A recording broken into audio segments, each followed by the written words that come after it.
Welcome to the Startup Funding Espresso. I'm Hall T. Martin, where we talk about how to raise funding and invest in startups and the time it takes to drink an espresso.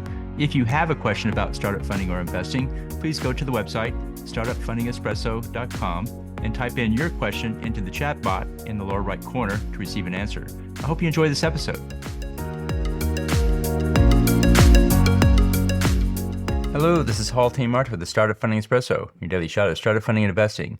Startups can be great or they can be toxic. Investors should look out for these signs you are talking to a toxic startup.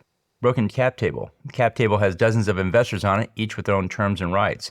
This will be a problem for follow-on fundraising. It shows too many investors with competing interests. Customer concentration. The startup has one big customer among a few smaller customers.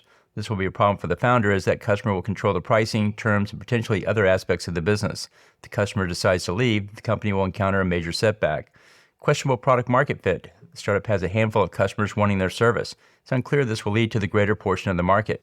Unusual terms in the funding documents. This could be extraordinary rights held by the investors. The investors and founders should both have a balance of risk and reward in the deal.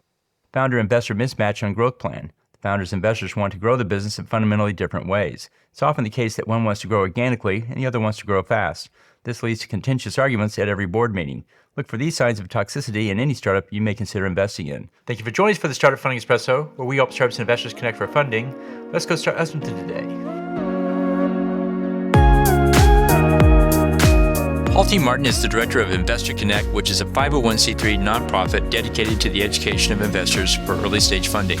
All opinions expressed by Hall and podcast guests are solely their own opinions and do not reflect the opinion of Investor Connect. This podcast is for informational purposes only and should not be relied upon as a basis for investment decisions.